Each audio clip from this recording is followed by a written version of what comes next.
yes, so very warm good morning to everyone. Welcome to JRF अड्डा और आप सभी को हैप्पी इंडिपेंडेंस डे। तो चलिए आज जो है हम लोग इंडिपेंडेंस डे के मौके पे इंटरनेशनल सोलर एग्रीमेंट को पढ़ेंगे, क्योंकि देखो यार देश का आज 15 अगस्त है और ऑब्वियसली जिसमें हमारा इंडिया सबसे आगे रहा, आगे बढ़ के जो है एक ट्रीटी साइन की उन्होंने फ्रांस के साथ, और हम लोग जो है एक बोलते हैं ना प्राइड फील करना चाहिए that we have at least we have taken the initiative, है ना। इंटरनेशनल लेवल पे हमने ये इनिशिएटिव लिया था, तो मैंने सोचा क्यों ना हम लोग जो है इंटरनेशनल सोलर एग्रीमेंट के बारे में आज हम लोग थोड़ा डिटेल में पढ़ेंगे, ठीक है। तो चलिए, जो पहली बार जुड़ रहे हैं मेरा बायो देख सकते हैं। इसके अलावा आप सभी को बता दूं कि मेरी जो है क्लास की टाइमिंग पेपर 1 की मंडे टू फ्राइडे 10 AM पे होती है, और एजुकेशन वाले students Monday Wednesday Friday 6:15 PM पे, जिसमें कि फ्राइडे JRF अड्डा ऐप पर होती है मेरी क्लास, मगर इस फ्राइडे जो है आपकी क्लास रिसर्च का जो रिवीजन है वो यूट्यूब पे ही होने वाला है। सो प्लीज़ सभी लोग आइएगा इस फ्राइडे, यानी कि कल जो है आपकी क्लास 6:15 PM पे यूट्यूब JRF अड्डा यूट्यूब प्लेटफॉर्म पे ही होने वाला है। और साइकोलॉजी वाले students Tuesday, Thursday and Saturday, तो अब हम लोग मिलेंगे सैटरडे को 6:15 PM पे, ठीक है। ये टाइमिंग आप लोग प्लीज़ नोट कर लीजिए। और आपके लिए जो है एक बहुत बड़ा सरप्राइज़ है, 15 अगस्त है और सरप्राइज़ ना मिले ऐसे कैसे हो सकता है। तो आपके लिए ये सरप्राइज़ है कि ये जो देखिए रीनेट का डेट तो आ चुका है, रीनेट तो कन्फर्म होना ही होना है। रीनेट के बाद जो है दिसंबर एग्ज़ाम भी होना है, एंड मोस्ट प्रोबेबली अगर टाइम पे नहीं भी तो बहुत ज़्यादा से ज़्यादा डिले अगर होगा तो जनवरी तक जाएगा। तो ऑब्वियसली अगर आपको दिसंबर एग्ज़ाम की तैयारी करनी है तो ये बैच है आपके लिए, फाउंडेशन बैच है पेपर 1 और पेपर 2 का। पेपर 1 में मैं यहाँ पे PDE हायर एजुकेशन और इंडियन लॉजिक पढ़ाती हूँ। पीपल डेवलपमेंट एनवायरनमेंट सितंबर से स्टार्ट होने वाला है। सो आप सभी के लिए खुशखबरी ये है कि जिनको भी बैच ज्वाइन करना है you are welcome here. 20% discount जो है आपको दिया जाएगा, और कोड आप क्या यूज़ करेंगे, IND20। सो आज 15 अगस्त है और सरप्राइज तो आपको मिलना ही है। ध्यान रखिए, सिर्फ पेपर 1 ही नहीं, एजुकेशन और साइकोलॉजी ये दोनों जो है मैं लेती हूँ। सो साइकोलॉजी की बैच भी स्टार्ट हो चुकी है, और एजुकेशन में हम लोग unit 3 learner and learning process start करने वाले हैं। सो इफ़ यू वांट, और बहुत सारे बच्चों को इन यूनिट में दिक्कत होती है, so if you want to join the batch 20% discount is here. बिल्कुल इसका फ़ायदा आप सभी लोग उठा लीजिएगा। चलिए, इसके अलावा JRF अड्डा ऐप को डाउनलोड करने के लिए मैं हमेशा बोलती हूँ इसमें PDF आपके अपलोड हो जाते हैं। बैच ज्वाइन नहीं भी करना तो भी फ्री कंटेंट आपको बहुत कुछ मिलेगा यहाँ पे, जैसे ये लाइव टेस्ट एवरी मंडे और थर्सडे। आज थर्सडे है तो आज आपको ये लाइव मिल जाएगा, ठीक है। 8 AM to 8 PM के बीच में कभी भी मॉक टेस्ट दीजिएगा, बिल्कुल। और यस, ये फ्राइडे इस बार आपका यहाँ नहीं होने वाला है, यूट्यूब पे ही होगा फ्राइडे की क्लास। और ऑफलाइन बैच भी you are welcome there, Jaipur में स्टार्ट हो चुका है फॉर द दिसंबर बैच। तो जो भी आसपास के लोग हैं ज़रूर ऑफलाइन क्लास को ज्वाइन करिएगा, बहुत फ़ायदा हो रहा है बच्चों को। चलिए, तो स्टार्ट करते हैं हम लोग इंटरनेशनल सोलर अलायंस। इसके बारे में हम सारे इंपॉर्टेंट पॉइंट्स को पढ़ेंगे। सबसे पहले क्वेश्चन के दर्शन कर लो कि कैसे क्वेश्चंस आते हैं ISA से। मैं पहले ही बता देती हूँ, ISA is one of the most important topic of people development environment. People development environment में हमें कन्वेंशंस है, और कन्वेंशंस में से जो है ISA इज़ वेरी इंपॉर्टेंट, ठीक है। इसे छोड़ के बिल्कुल नहीं जाना, और आज की क्लास के बाद तुम्हारा सारा रिविजन हो जाएगा। तो ये वाला क्वेश्चन है जिसमें 2 स्टेटमेंट दिया हुआ है and you have to give answer. Now coming to the explanation, पहले हम ISA को समझ लेते हैं, उसके बाद ये क्वेश्चन के आंसर पे चलेंगे, ठीक है। ध्यान से देखिएगा, इंटरनेशनल सोलर अलायंस जो है वो एक्चुअली में एक इंटर गवर्नमेंटल ऑर्गेनाइजेशन है। ध्यान से समझिएगा, इंटर गवर्नमेंटल ऑर्गेनाइजेशन क्या होता है, जब एक ट्रीटी साइन की जाती है। मान लीजिए 2 देश है या 2 से ज़्यादा देश की जो गवर्नमेंट है वो ट्रीटी साइन करती है कोई अच्छे कॉज के लिए, इसको बोलते हैं इंटर गवर्नमेंटल ऑर्गेनाइजेशन। वो बन जाती है, वो जो एंटिटी जिसको फॉर्म किया गया है वो इंटर गवर्नमेंटल ऑर्गेनाइजेशन बन जाती है, क्योंकि 2 गवर्नमेंट या 2 से ज़्यादा नेशन की गवर्नमेंट जो है ट्रीटी साइन करती है। इसीलिए यहाँ पे जो है इंडिया और फ्रांस के बीच में जो है सिग्नेचर हुआ था, और ये लॉन्च हुआ था हमारे COP21 में। COP21 आप सभी जानते हैं UNFCCC का जो मीटिंग होता है क्लाइमेट चेंज को लेकर, जो भी मीटिंग होता है वो कॉप कहलाता है, कॉन्फ्रेंस ऑफ पार्टीज। तो उसी में कॉप नंबर 21 जो कि पेरिस में हुआ था 2015 में, वहीं पे इसको लॉन्च किया गया था। लॉन्च किसने किया था? अभी हमारे जो प्राइम मिनिस्टर है श्री नरेंद्र मोदी जी, और फॉर्मर प्रेसिडेंट थे फ्रांस के फ्रांसिस हॉलैंड। भाई इसको याद रखिएगा, कई बार बच्चे इमैनुअल मैक्रोन सोचते हैं कि इमैनुअल मैक्रोन थे साइन करते टाइम पे, और ये क्वेश्चन पूछा भी गया है, so please mark it. Francis Holland जो थे उन्होंने साइन किया था।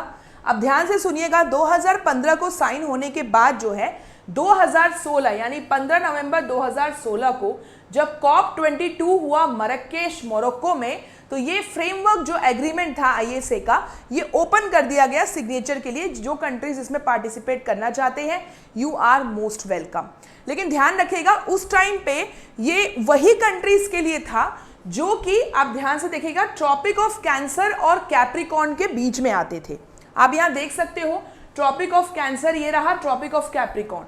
तो इसके बीच में जितने भी देश या तो फुल्ली कवर्ड है या पार्टली भी हैं, अगर, क्योंकि इंडिया तो पार्टली में ही आता है, देख सकते हो आधा पोर्शन इंडिया का इसके बीच में है। इनको टोरिड जोन भी बोला जाता है इस जोन को। तो इनके बीच में जो भी देश आते हैं उनको कहा गया कि आप लोग सिग्नेचर बिल्कुल करिए। क्यों कहा गया? क्योंकि यहां पे जो है सनलाइट सबसे ज्यादा होता है और एंड सोलर एनर्जी प्रोड्यूस करने में ज्यादा दिक्कत नहीं होगी। ठीक है, तो ये था। अब यहां पे ध्यान से सुनिएगा, मरक्केश मोरक्को में साइन करने के लिए रखा गया, और एक साल बाद यानी कि 6 दिसंबर 2017 को ये एग्रीमेंट जो है वो फोर्स में आ गया। ये इनिशियल डेटा है जो आपको याद रखना है। ठीक है, ध्यान दीजिएगा। इसके बाद जो है ध्यान देने वाली बात यह है कि इस अलायंस ने, जिसका हेडक्वार्टर कहां पे है? गुरुग्राम में। क्वेश्चन जो हमने पहले देखा था वहां लिखा था फ्रांस, बट याद रखिएगा ISA का हेडक्वार्टर जो है वो गुरुग्राम में है, इंडिया। ठीक है, गुरुग्राम इंडिया में जो है इसका हेडक्वार्टर है। और इसका क्या एम है? 1000 gigawatt of solar energy and mobilise more than 1000 billion $US into solar power by 2030। Very very important line, इसको आप लोग ध्यान रखिएगा, क्वेश्चन में आएगा ही आएगा। ठीक है, तो 2030 तक ऐसा एम बनाया गया कि 1000 गीगावाट हम सोलर एनर्जी प्रोड्यूस करेंगे, डिप्लॉय करेंगे, और कितना पैसा? 1000 बिलियन $US जो है वो इसमें लग जाएगा सोलर पावर को प्रोड्यूस करने में, सोलर एनर्जी को डिप्लॉय करने में। ठीक है, इसके अलावा ध्यान रखिएगा कि हम लोगों ने टारगेट बनाया था कि 100 गीगावाट जो है grid connected solar power plant हम लोग इंस्टॉल कर देंगे बाय ईयर 2022। ऑब्वियसली नहीं हो पाया, लेकिन कितना हम अचीव कर चुके हैं ये आपको पता होना चाहिए। हमने 70.10 गीगावाट बाय जून 2023 का डेटा है, 70.10 गीगावाट हमने अचीव कर लिया है। ठीक है, बहुत बड़ी उपलब्धि है भाई, 70.10 गीगावाट करना भी बहुत बड़ी बात है। और इसके साथ साथ 50.60 गीगावाट जो है वो अंडर कंस्ट्रक्शन है। ठीक है, ये सारे डेटा बहुत इंपॉर्टेंट है। इसके अलावा ध्यान रखिएगा ISA का ऑब्जेक्टिव क्या था कि आप जो है कॉस्ट इफेक्टिव और ट्रांसफॉर्मेशनल सोलर एनर्जी सॉल्यूशंस दे। देखिए बहुत इंपॉर्टेंट है ये, कोई ISA के अंदर ये चीज़ थी कि जिन जिन कंट्री को सोलर पावर, सोलर एनर्जी कैसे जनरेट करना है ये नॉलेज नहीं है, तो ISA के अंदर ये भी चीज़ थी कि भाई उन कंट्रीज़ को हम हेल्प करेंगे, वहाँ के इंजीनियर्स को ट्रेन करेंगे ताकि वो अपने देश में जो है सोलर एनर्जी प्रोड्यूस कर पाए। ज़्यादातर जैसे अफ्रीकन कंट्रीज़ है, they still don't know this knowledge. तो ये जो है ISA की जिम्मेदारी है कि उन कंट्रीज़ को जो है ट्रेनिंग दिया जाए, टेक्निकल ट्रेनिंग दिया जाए और असिस्टेंस भी। ठीक है, तो ये आप ध्यान रखिएगा। To help member countries develop low carbon growth trajectories with particular focus. किस पे फोकस है? जो लीस्ट डेवलप्ड कंट्रीज है और जो स्मॉल आइलैंड डेवलपिंग स्टेट्स है। याद रखिएगा LDC एंड SIDS, इनको हेल्प करने की बात हुई है। इसके अलावा मल्टीलैटरल डेवलपमेंट बैंक से इसने पार्टनरशिप कर रखी है, मल्टीलैटरल डेवलपमेंट बैंक से और फाइनेंशियल इंस्टीट्यूशन से, साथ साथ private and public sector organisation, civil society, ये सारे से जो है ISA की पार्टनरशिप है। ठीक है, अब इनकी जो है 4 प्रायोरिटी एरियाज है वो ध्यान रखिएगा। सबसे पहले है एनालिटिक्स एंड एडवोकेसी। भाई एनालिटिक्स, सोलर पावर को लेकर क्या क्या जनरेट हो गया, कितना जनरेट हो गया, ये सब कुछ देखना। साथ साथ कैपेसिटी बिल्डिंग, यही बात मैंने कही, टेक्नीशियंस को ट्रेन करना, इंजीनियर्स को ट्रेन करना, that is capacity building. Programmatic support, कोई भी सपोर्ट चाहिए इस प्रोग्राम को लेकर, they will give, and readiness and enabling activities. ठीक है, ध्यान रखिएगा, ये बहुत इंपॉर्टेंट है। देन इसके बाद जो है आप लोग ये याद रखिए कि ISA में जो है सबसे जो एपेक्स बॉडी है दैट इज असेंबली। ठीक है, ISA की असेंबली है and this assembly is the apex decision making body. क्या है ये? Apex decision making body. और इस ISA जो असेंबली है इसके डायरेक्टर अभी कौन है? Who is the director? Director is from India. Director कौन है? Who is the director of ISA assembly? वो है डॉक्टर अजय माथुर। ध्यान रखिएगा आप लोग, doctor Ajay Mathur.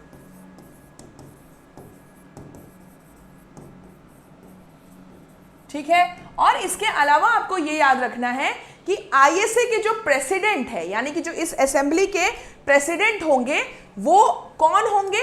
Ministry of new and renewable energy के जो मिनिस्टर हैं। ठीक है, क्योंकि इसको ISA को कौन देख रहा है? मिनिस्ट्री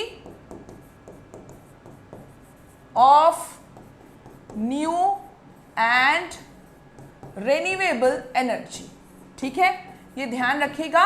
और इनके मिनिस्टर पहले कौन थे? पहले RK सिंह थे, और अभी जब न्यू गवर्नमेंट बनी है तो जो है ये कार्यभार दे दिया गया है प्रहलाद जोशी जी को। श्री प्रहलाद जोशी जो है वो अब कौन है? मिनिस्टर है ministry of new and renewable energy के, तो ऑब्वियसली वो प्रेसिडेंट हो जाएंगे ISA के। तो प्लीज, सॉरी,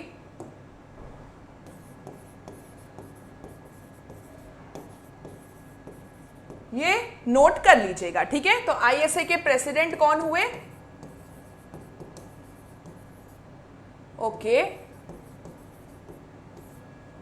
श्री प्रहलाद जोशी। ठीक है, ध्यान रखिएगा। So these are the very important notes related to ISA। इसके अलावा ISA के जो प्रोजेक्ट लॉन्च हुए हैं इसमें ये वाला प्रोजेक्ट सबसे ज्यादा इंपॉर्टेंट था, वन सन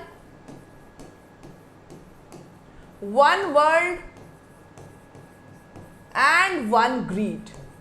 ठीक है, इसको याद रखिएगा। ये लॉन्च हुआ था COP26 में, ग्लासगो में जो है ये लॉन्च हुआ था, COP26 ग्लासगो UK में।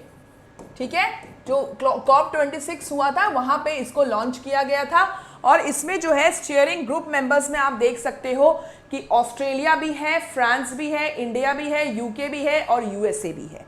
अब जो है आपको एक चीज याद रखना है, इंपॉर्टेंट डेटा, दैट इज, देखिए इसमें मैंने आपको पहले बताया था कि जब 2017 में ये फोर्स में आया तो उस टाइम पे जो है इसमें था कि वो कंट्रीज पार्टिसिपेट करेंगे जो टॉपिक ऑफ कैंसर और कैप्रिकॉर्न के बीच में है। लेकिन 2020 में जो है ना, इसमें ISA फ्रेमवर्क में एक अमेंडमेंट हुआ। ठीक है, 2020 में, please remember this, ISA framework में अमेंडमेंट हुआ था, amendment in ISA framework. Okay, और फिर क्या किया गया? उसमें यह कहा गया कि भाई जितने भी मेंबर्स हैं UN के, मेंबर स्टेट्स हैं UN के, they are eligible to become the member of ISA। ठीक है, तो all members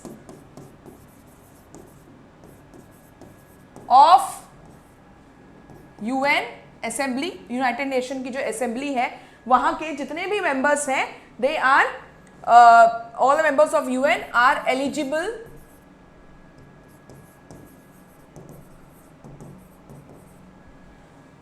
for ISA।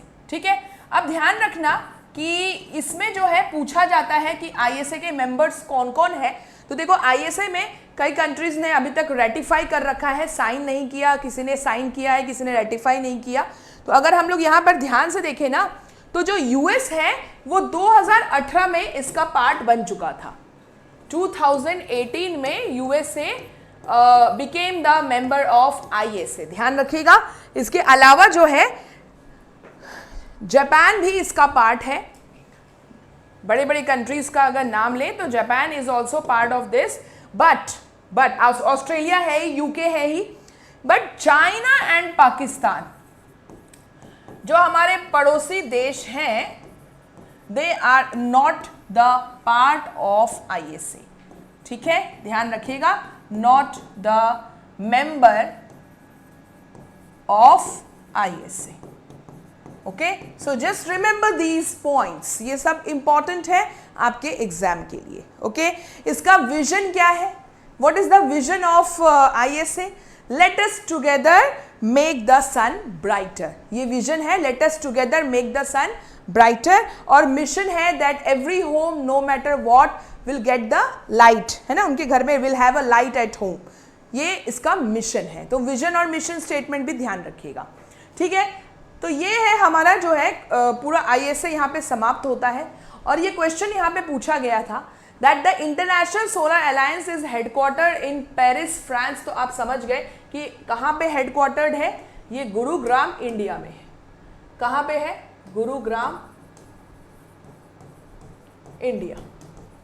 Okay, और दूसरा question, the objectives of the international solar alliance is only to provide financial assistance for the development of renewable energy. तो आप सभी को पता ही चल गया कि इसके 4 प्रायोरिटी एरियाज थे, जिसमें capacity building is also one of the thing. तो सिर्फ फाइनेंशियल असिस्टेंस देना ही सिर्फ इसका एम नहीं है, capacity building is also there, कोई रिसोर्सेज की जरूरत है वो भी आईएसए प्रोवाइड करती है। ठीक है, so statement both statement 1 and 2 are false. So I hope आज की क्लास में जो है आपको आईएसए के बारे में पूरा पता चला होगा। And this is your homework question, don't forget to give answer in the comment section. सभी लोग कमेंट सेक्शन में बढ़िया तरीके से आंसर करेंगे। और फ्राइडे की जो क्लास हमारी होने वाली है डिजिटल इनिशिएटिव्स की, किसी कारणवश जो है वो वेंसडे को नहीं हो पाया, सो फ्राइडे को जो आपकी क्लास होगी डिजिटल इनिशिएटिव्स की, याद रखिएगा उस क्लास में शॉर्ट आउट दिया जाएगा जो भी बच्चे कमेंट सेक्शन में होमवर्क करेंगे। और डोंट फॉरगेट 20% डिस्काउंट IND20।